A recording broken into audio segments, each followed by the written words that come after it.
Time now for the part of the show we call What in the World? That's exactly the phrase that came to mind when we saw these images.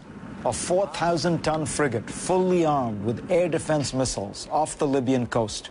It wasn't an American ship, it wasn't British, French, Russian. It wasn't any of the usual suspects. It was Chinese. This was a first. The first time in history a Chinese warship has ever sailed in the Mediterranean Sea. The Zuchao, a missile frigate, had been monitoring pirates off the coast of Somalia. But then, amidst the unrest in the Middle East, it broke off and entered the Red Sea, went through the Suez Canal, and then headed towards Libya. Talk about going into uncharted waters. This is a first for China, breaking with centuries of history. Modern China has traditionally shied away from projecting its military power abroad. But the Chinese Navy has been building up, flexing its muscles, and pushing back at the U.S. military. Last April, a fleet of 10 Chinese warships passed through the Miyako Straits in an attempt to test Japan and the United States. And just last week, Vietnam accused China of violating its sovereignty by conducting military drills near its shores, again with Chinese ships. Now, the Libyan operation was a humanitarian mission to rescue Chinese nationals working there. But there's no doubt this was part of a larger expansion of China's foreign policy.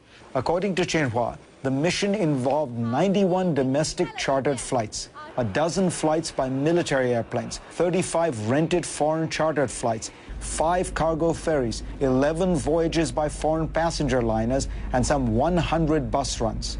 And of course, that 4,000-ton frigate just watching offshore.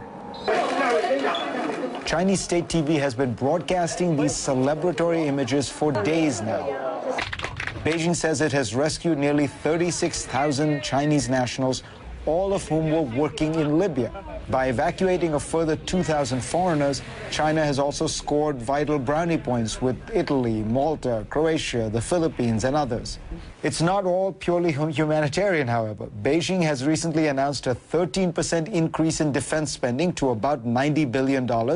This while the U.S. defense budget is likely to decline in coming years. China's ultimate showpiece is expected to be unveiled later this year.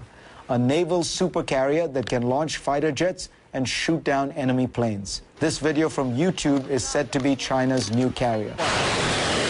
This one is American. We have had a virtual monopoly on these massive floating islands. That apparently is going to end. You'll remember in January, China conducted a test flight of a high-tech stealth fighter jet, right when Secretary of Defense Gates was visiting Beijing. And then last month, they developed a new carrier killer, a missile that could hit an aircraft carrier with pinpoint precision. These are all small measures that still put China way behind the United States military, but they all point in the same direction. China has in the past few years accumulated immense resources and financial assets in countries across Africa, Latin America, and Asia. It also has massive human investments in most of those places as well. Hundreds of thousands of Chinese workers are involved in projects across Africa. China wants to show that it will protect them and protect its investments. And to do that, it's rapidly expanding its military. As China's economic interests grow, expect to see a rise in its military power to protect those interests. And expect to see an expanding definition of China's vital national security interests, which will include more and more regions. That's what happens when great powers expand. After all, that's how an isolationist country in North America became the world's superpower about 75 years ago.